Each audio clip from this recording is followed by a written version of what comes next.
Are you hungry for a crispy donut and new knives of the week? Let's light it up.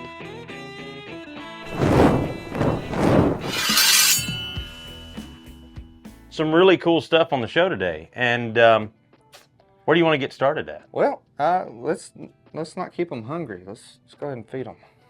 All right, let's feed them. So we got the brand new Salem from Crispy Donut Community, and this thing is really cool. So this is the first time I've gotten to handle and see the Salem from Crispy Donut and actually spend some time with it. And I have absolutely fallen in love with this thing. This thing is really, really cool. So first off, I think it has some really nice lines. It has some really aggressive jimping on the top there, which is not as, it doesn't make hot spots like you would think it would. And then it's also got this nice jimping out at the front, at the tip of the blade. So you can have some nice control over that. S35 on the blade steel. Titanium frame lock on the backside, titanium pocket clip. And it is super smooth. Ambi thumb studs. It also has the flipper on the backside and just a really good action on that. And that one's coming in at $140. What do you think about that one? I think it's a heck of a deal. I think if you're seeing this now, you're probably going to go click that link and it's going to be notify me for when back in stock. But if that's the case, click the notify me button. That also helps us reorder and know how much to reorder and kind of what the engaged demand. So click that notify me button, enter your email address, and then we can reorder that and have them on the way, and then you will get notified as soon as we're back in stock on those. I don't even think we got to put the last ones on the show because they sold as soon as we put them online. Yeah. So we're actually sold out of the rest of our CDC knives right now. That's the only one that we've got in stock right now. So I think this is the one people want too. So yeah, it's man, I like it too. G10 on the front side with sprinkles. You said titanium on the back? Titanium on the back side. Titanium on the back, G10 on the front. You said S35? Yep, S35 VN on the blade steel. Nice swedging. You're not going to find that on a $140 knife. Yeah, that's, I mean, with rising prices, like, that's a really good deal. What I'm saying is that's not just a titanium pocket clip. That's a titanium back with the frame lock. Yep. And just good geometry all the way around. And it's very smooth. So, yeah, I like it a lot. Yep. Good job, guys. Absolutely. Let's go ahead and show off this MARFIONE custom, because this thing is pretty intense. And this is not one that we're going to have online right this moment.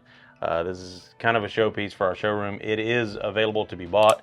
And if you actually see it and you want to order it, you can call into our customer service. I'm actually going to clean this off because it's really shiny. And it shows off a lot of marks and stuff, like the least little mark on it, and it really shows. But this thing is just insanely gorgeous. So this is the Amphibian, and this one is the hot blued Tiger My Baker Forged Damascus blade. Rolls off the tongue, right?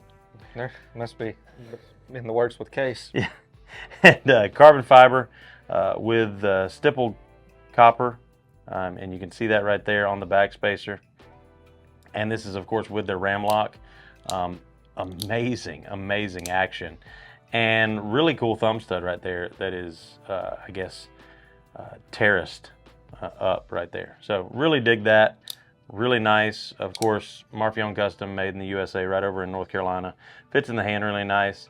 And a lot of people are looking forward to the regular, like, production model Amphibian, but that is our MARFIONE custom version. That one's coming in at a little over $4,000, but that is a handmade, every aspect of it, handmade, hand fit, put together, all of that jazz, and really cool Damascus blade right there.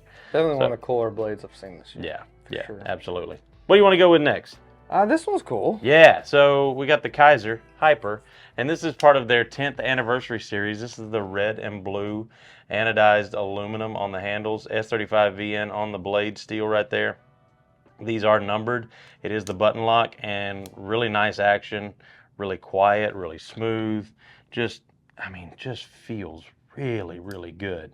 And that one is coming in right there at $119, so a really good deal on that one as well. And like I said, it's the 10th anniversary version. It's actually going to come with a waterproof case right here. with the molded foam inside, and it's going to come with their 10th anniversary challenge coin as well. So really cool little knife right there. I dig it. It reminds me of a Pokemon. Oh, okay. Which one? Porygon. Oh yeah, Porygon. Yeah.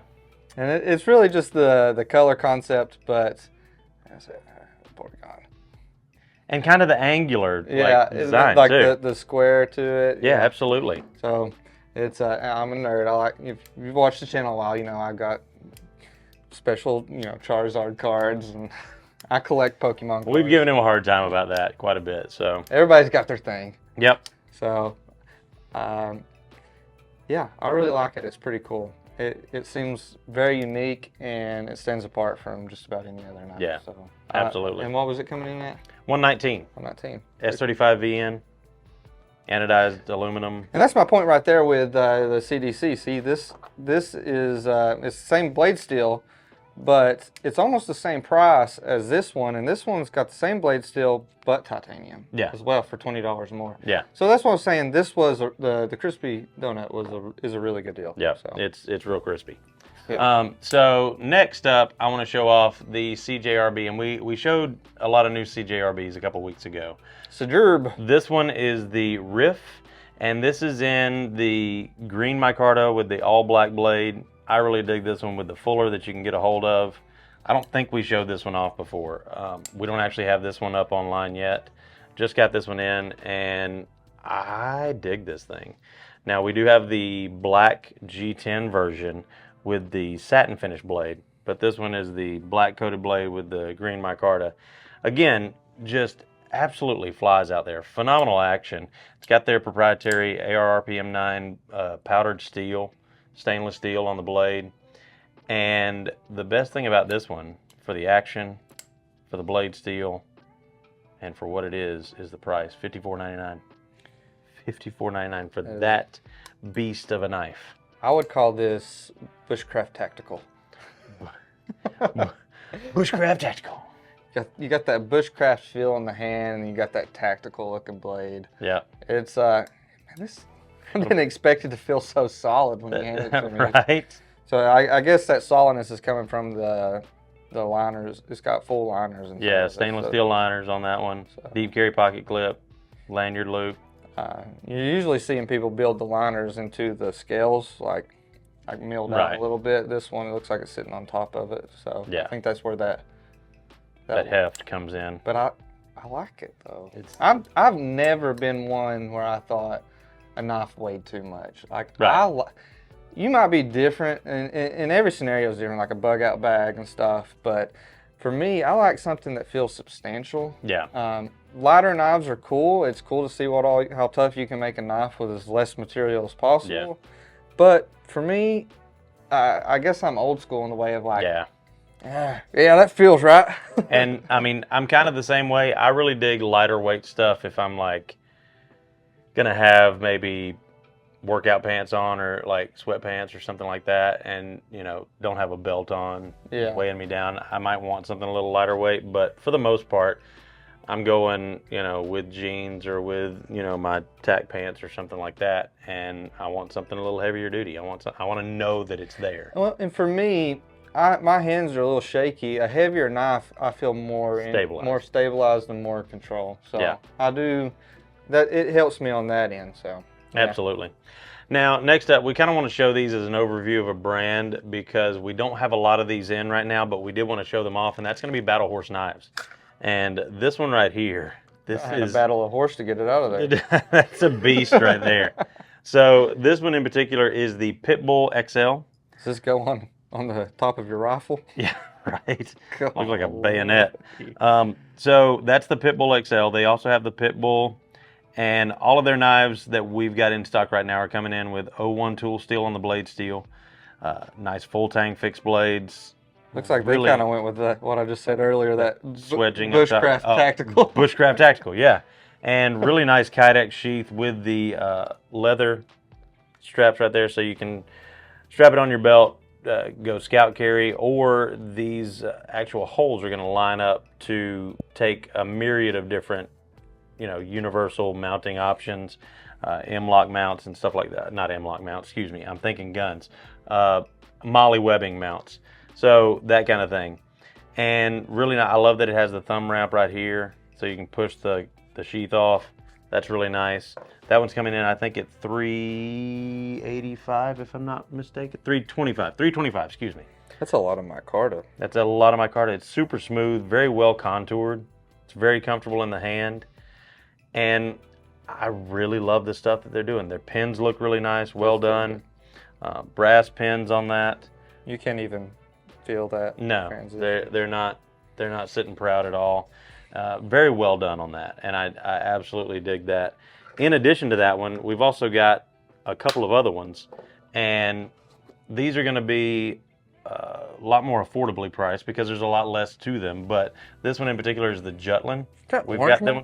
No, that is orange G10.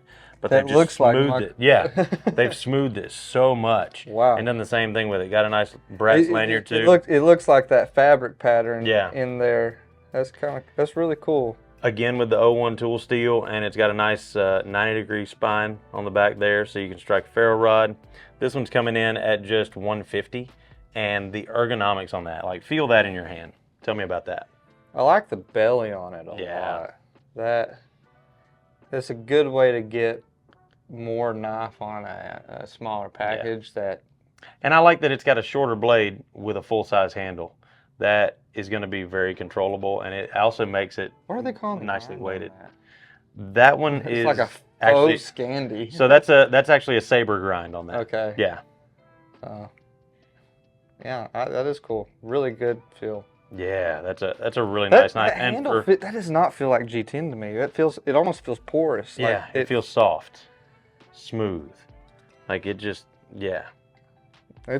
It's solid, and I really dig that one. Like I said, that one's coming in at $150, and it comes with a nice welted leather sheath too. Like that thing is really nicely done. Just a really pretty package. And you and I talked to Battle Horse Knives, our first blade show a couple of years ago, and we talked about some of the new stuff that they had coming and on the way. Yeah, they were the first to kind of really start. The first we know is to start inlaying like the copper into the handles. Yeah, and that was did some really cool stuff. This one right here, I think this is so beautiful. This is absolutely gorgeous. So this is their BUSHBABY. So it's like a bushcraft knife, but a baby version. It's fairly small, but not like super small. I can still get all 4 fingers on that very easily. Got a nice finger twirl right there in the handle. 90-degree spine, again, 01 tool steel. Got a Scandi grind on this one, which we know I love. And this one's coming in at just $180. Now, the other BUSHBABYs, this is the maple burl handles. The other BUSHBABYs are coming in, I believe, at about $150, $160, something like that. I don't remember exactly, but I believe they were, might even have been $135, if I'm not mistaken. $135 is, for some reason, what's sticking in my head. But that's a really good deal for a really nice bushcrafting knife like that. I dig that thing a lot. Golly. Isn't that pretty? I don't think it'll show how I'm seeing it, but it's almost got like a shimmer to it. Yeah. It is very, very pretty. Gosh, it's almost got like a metallic shimmer to it. It's one of those things I don't think it's going to show up on camera, but it's nice, and it is. You got to remember too on these when you're seeing a price like $180 and you're like, wow, that's a little knife for $180. It's handmade. Yeah, it's not a production knife. And I mean, as far as measurements goes, that is going to be just under a 3-inch blade and just under 7 inches overall. So, I mean, you've still got a substantial amount. I think that is plenty for bushcrafting. I mean, you're not going to want a baton with this. It's not going to be... Oh, you will. Yeah, I will. But, I mean, that's just, it fits in the hand so nicely. And again, with the really thick welted leather sheath right there, just... They're sending you with a nice complete package from what I can tell. Yeah, so. Absolutely. And I really dig that. You got, oh, there it is. It was bound to happen eventually. That one's a little milder. A little mild. A little mild. Gotta get that smell up, guys. Come on now. So, next up, and we're changing gears hardcore with this one, and this is going to be the BOKER Plus, and that is the Urban Trapper Stubby. Yeah. So, BOKER has had their Urban Trapper that BZ design. This one is the Urban Trapper Stubby.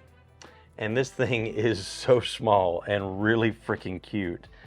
Also, like, it just, I don't know. I saw it this morning and I was like, oh my God, that's adorable. And super snappy, nice liner lock, G10 handles, and really cool like stone washing on the pocket clip and the liners. The liners are actually stone washed the same as this pocket clip right here. VG10 on the blade steel, and a really cool little EDC knife. I like it. Very unobtrusive. VG10 means it's going to be good in your sweaty pocket all day. Exactly. So exactly. And this one's coming in at 107.06. That VG10's that's the steel that you can just like. Is it the toughest out there? No. Is it the most durable? Kinda. Like, I mean, yeah. You can leave that thing out for really great corrosion resistance on that. Oh, I forgot it outside. Oh well, still works. So. Yeah, it's gonna be great. I left some Nitro V's out in the outside. I didn't even leave it in the rain. I just left it outside. No rust. So you just gotta be careful on some of them. You gotta know what. In this one, if you are not careful with blade steels like I am, and don't oil them up like I don't. Yeah, VG10 is always a good one to go with. VG10 was one of the very first blade steels I bought here, and it's still perfectly fine. And I have ruined some other ones. So. Yes, he has. So at the beach and stuff like that. Yeah. Next up is going to be a series from KIZER that we're really excited to get in. I was really excited to see this series actually at Blade Show, and that is their SERAPE series. So it's that's referencing a Mexican blanket, and you can see the inspiration right there on the handle scales. So that's just, I mean, just really gorgeous. These are also super lightweight. Button locks on this one right here. This is the KIZER original. So this is one of their original designs from when they first started 10 years ago. 154 cm on the blade steel. This one is going to be numbered. Now the cool thing about this one in this series is also going to be everything that it comes with. So it's going to come with this really cool SERAPE inspired pouch, which we noted is different than most pouches that knives come with. Yeah, I mean, got a different kind of zipper. It's also got belt loops on the back, and it's got little pouches on the side. So if you want to actually carry this, it comes with a nice certificate of authenticity card in there from KIZER, and it's going to come with extra screws. It's going to come with a lanyard bead that is also G10 SERAPE inspired there. You can see. I'm trying to hold it to where you can actually see it. There we go. And it's also going to come with this little dog tag right here. Rule number 9 dog tag. So I think that's really cool in and of itself as well. And the whole series is going to come with all of that. This one right here comes in at 90 bucks. Then you've got the, and this one is the TOWSER version, which is a really cool like cleaver sheep's foot type blade. Again with the 154 cm, also with the G10 on the handles. That one's coming in at 99.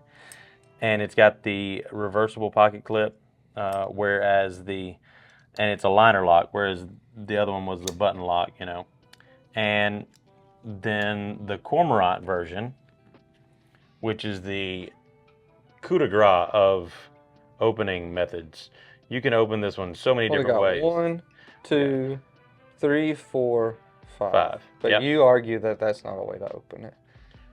I don't know. I mean, I don't think it should be listed as an opening like method, but it is an opening method. I don't, as far as a category on a website. But I mean, I think a back flipper is. I think a front flipper. So we agree on 5 ways to open it. Yes, absolutely. All right. We got the thumb hole, and we've got the button itself where you can just flick it out. And that thing is super cool. This one's coming in at $135. Reversible pocket clip as well. Deep carry. And again with the G10 on the handles with that SERAPE inspired. Is it me or did KIZER? So when I first got here, I picked up the KIZER Latvan Mini and I picked up the Cybertruck, and then it's kind of like they disappeared for a minute. Yep. And now it's like they were a sleeping giant, and they come back and they're like, guys, we're here. We're making honestly, they're making some of the best imported knives you can get here. I love them. I absolutely love them. And honestly, my first, I guess, more expensive knife purchase when I first started here was a KIZER. and it was the KIZER beg lighter with the titanium handles, S35VN on the blade steel. And I still have that one, and I still love it. It is amazing. I just like that they'll come out with something like this. I can't say the word, so you say, but SERAPE? No, the CORMORANT. CORMORANT.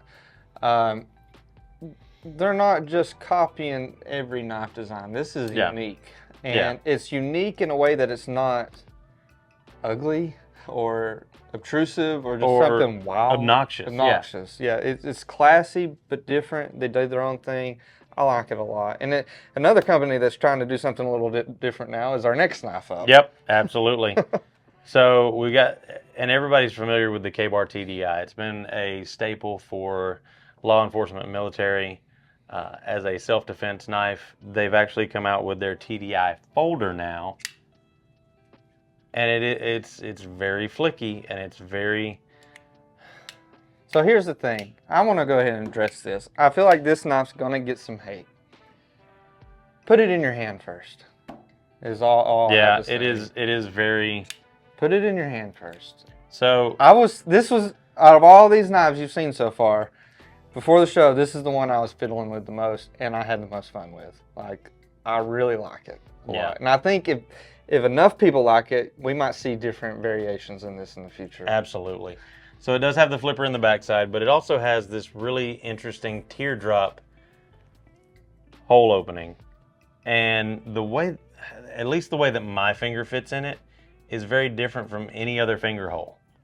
And it allows for the perfect angle as far as how you're trying to spin it around that pivot, where the pivot's located and everything. I would say if you're trying to learn how to reverse flick, this would be a good one absolutely. to practice on. And it's a crossbar lock, which is, to my knowledge, the first time K-Bar's done that. I could be wrong, but I don't recall another. Which makes it kind of collectible. There might have been, I mean, of course, not in a TDI folder, but as far as the geometry goes on this, they have absolutely nailed it. Hit it out of the park. It looks goofy. I'm just going to say it straight up. It looks goofy.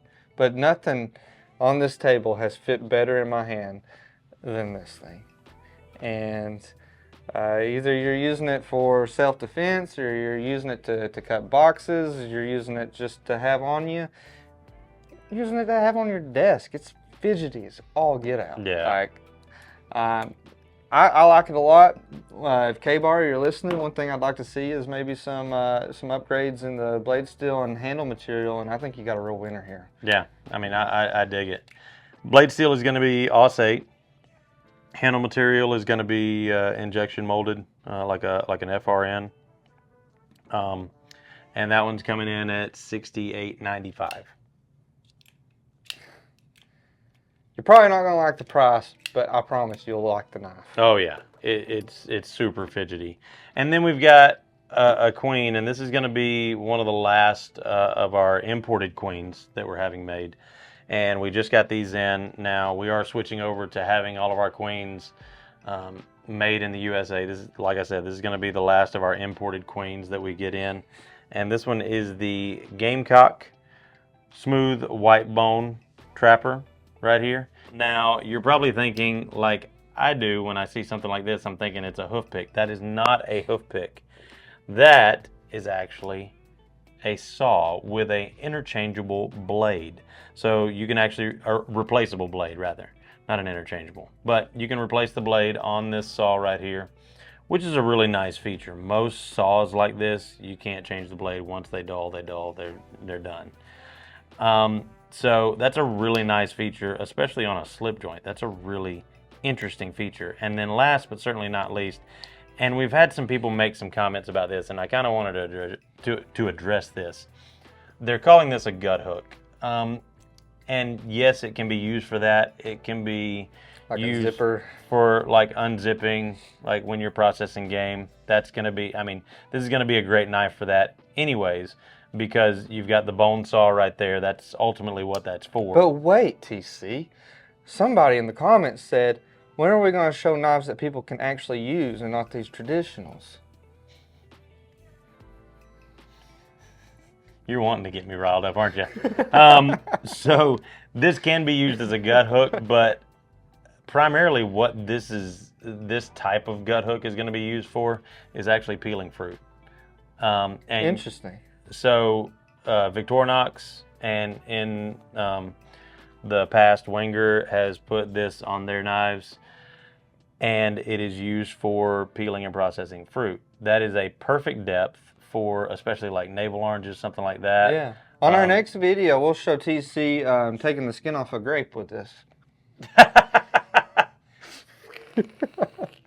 about a muscadine? Since it's how surgeons practice. Yeah, since it's muscadine season, oh, yeah. that is we're about to have a bunch of them here. Favorite fruit.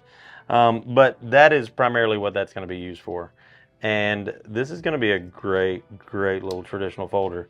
I really don't want to get into people that say traditional knives are not useful because I carry one every day. I mean, I do have my modern folders as well that I carry every day, but I have a couple of my Papaw's knives that will disagree. Yeah. They're whittled down to like a toothpick. Yeah, I mean, I watched my dad and my pawpaw use traditional folders my entire life, and that's honestly what I typically go for when I need to use a knife out on the farm, when I'm using it for something like a legit purpose. You know that's what? Typically what I go for. I'm sure we got something here we can give away that would be a good comment starter. Just something small just to let people know these knives are used. If you got a good story about how you used a traditional folder, yeah, and how you actually used it to work, let us know in the comments below. And next episode we'll pick a winner. And we got something to give away right here. Oh, how about a traditional folder 2 giveaway? Yeah, I think that's a great idea. Perfect. Maybe not that one. Maybe not that one. What is that one? It's a queen. There we go. There we go. We'll give this away. Slimline. Yeah, we'll give this away to whoever has the best comment, best story about how they use their traditional knives. That way the person who wrote that can read all the other people that use their traditional knives. Exactly. They're not petty. Not at all. Also, before we wrap everything up here, I wanted to do a PSA on the Fox Knives YARU, SURU. We've had a couple of people reach out and we're concerned about lock sticking issues. And to begin with, I was having the same problem and I couldn't figure out what it was because it didn't make sense to me. Something wasn't adding up, but I wanted to go over this and kind of show what we discovered. So this is and actually Tim B, this is the knife that we are sending you to replace the one that you sent in to us. And we've gone through this thing and no issues whatsoever right there. Now, here's what I discovered, and I want you guys to watch this up close. If I take it just like this and just pull up right there, no issues whatsoever. So I'm going to show that one more time. And if I take it in my hand and use my index finger to pull up right there, no issues whatsoever. The thing that you need to notice on this one is most of the time a frame lock is going to be sitting a little bit higher than the actual show side so that you can get at it easier. This one is not. The geometry of this one, it is even with that front side scale. Now, if you go to try to disengage this lock with your thumb like this, then your fingers, because of where the pocket clip is and because of the geometry of the handle of this knife, your fingers automatically end up on the lock bar. So you end up pushing against yourself there. And that's what I noticed. Even when I tried to pull my fingers off of it, my ring finger down here still ended up on that lock bar, and it made it feel like it was actually catching there. And that's what I finally figured that out, because I noticed that it was sticking, but when I went to close it like that with my index finger, it was not sticking, even in a circumstance where it felt like it was stuck here. And it was because I was working against my thumb by putting my fingers on that lock bar. And instead, if I move around and use my index finger or make a conscious effort to not have any fingers on that at all when I use my thumb, then I didn't have any issues. So that is what we discovered with this knife, and I just wanted to make sure that everybody knows, and so that you can actually investigate it very thoroughly and make sure that you're not having any major issues. Yeah, it does. It zings. It absolutely zings out there. And do we have these left? Is there a few left? We do have some of these left. So I kind of want one. They're real nice. Pretty bad, actually. Real nice. So I guess that about wraps it up. What are you carrying? The I forget the actual name of it, but it's the CRKT deadbolt that we had on the show like a couple weeks ago, maybe or so. Yeah, that's nice. I like it a lot, and you know, it's got that. We really need to test this out. Really, deadbolt lock. Really make CRKT sweat a little bit. put some weight on that thing. Yeah. See how she does. I mean, I've got several knives on me. I guess the one that I kind of want to show off would be the one you've not shown before. Well, I mean, I've shown this one, but it's been a while. I'm actually carrying my PENA swayback right there that I deconstructed and had Nick, when he was here with us, do a nice flame anno on that titanium, polish it up really nice. So that's my PENA swayback right there. I want to. And this is Greg's EDC today. Grab it by the blade. Jesus. That just scared the ever living out of me. Okay, that's an interesting carry there, Greg. No response. Here you go, bud. Guys, thank you so much for watching. Don't forget, let us know the best way you use your traditional knife in the comments below to win that queen. And as always, we'll see you next week. Absolutely, and remember, if it cuts like Greg's knighting sword, then we carry it? Question mark.